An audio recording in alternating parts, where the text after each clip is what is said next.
What's going on, everybody? Welcome to another video. I just want to do one all about being in coil, the act of being in coil, or as many people call being inspired. I've done a longer version of this on at thenewbiologyclinic.com where we talk about inspiration, inspiration, the act of being in coil. And it's important because we find ourselves in a society where a lot of people aren't finding inspiration, at least observably, from other people. There's a lot of people who tend to turn what could be the opportunity for inspiration into resentment or feeling unworthy or feeling that that should have belonged to them instead of looking at someone else and going, man, I see something so valuable in what you're doing and looking at another individual or a situation or experience and going,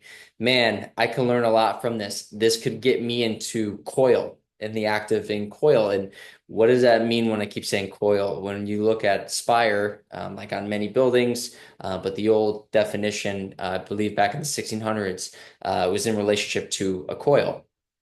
And what does that mean? What does that matter? Well, when you look at how the body and everything in life works, streams work. Anytime you pour something, you go to the bathroom, it comes out in this spiral-like pattern, in this coiling pattern. The body, in many ways, moves when it's in this natural state. It wants to coil. It wants to create tension, release tension. And that coiling motion that does occur creates motion. It creates action. It creates in many ways a forward progression. So this is why when you're inspired by somebody or something, it gives you forward momentum. It gives you something to drive towards. It takes your attention, your energy, and it allows it in many ways to then focus in, dial in on whatever that is, and then learning how to, navigate that. If you're inspired by somebody's performance abilities, you will then look at that a little bit more meticulously and going, well, what is it about this that is making me feel inspired, right? It's getting the emotions turning within me. It's getting the excitement. It's getting my thoughts in motion, because it all comes back to motion. Life is energy, is emotion. So when I'm asking all of you to be in the active coil, I want you all to take a deeper dive into self and reflect and going, well, who or what am I inspired by? And if you can't find something right away, asking the question, are there people that I resent because of what they have and I don't? Do I feel a negative energy towards them? And maybe starting there of going, do I need to do that? Is that serving me to be in that state of resentment towards someone or something? Because that energy you might be holding there could be a missed opportunity for inspiration. It's someone who you know personally who has something maybe that you don't, and that's what you wanted, but they got it and you didn't.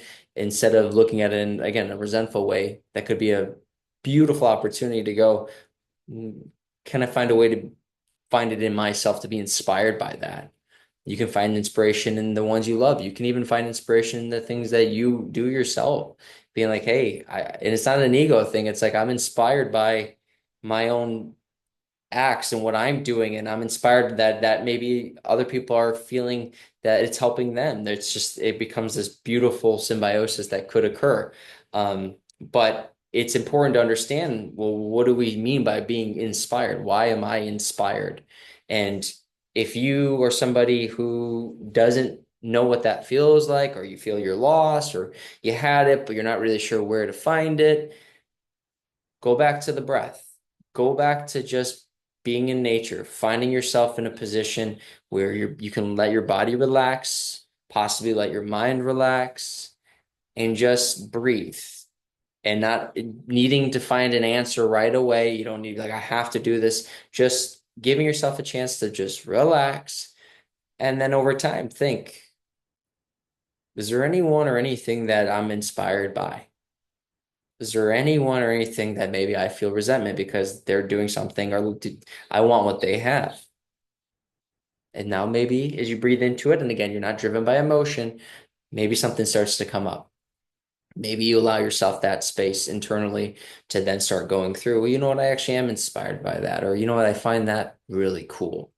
And not immediately having those voices come in and say, well, you can't do it because of this, or that will never happen for you. Just again, creating an internal space where you're like, okay, I just want to know if there's anything that inspires me. I'm not saying I have to do it right this second or then live that life. It's just allowing those thoughts to come in, because the more we can get inspired, let it consume us in some capacity, we're all going to start to notice, or if you haven't gone through this, where you start then following that path. You start doing whatever needs to get done, to start pursuing that, whether it's reading books on it, learning new things. For many of you who might know what I'm talking about, when you get inspired by something and you then follow that, it feels like God, or who, if you, for some of you, the universe starts to put stuff into your field where it's like, man, I'm on this journey, and all of a sudden I met this person who's in this world that has everything to do with that, what I'm interested in.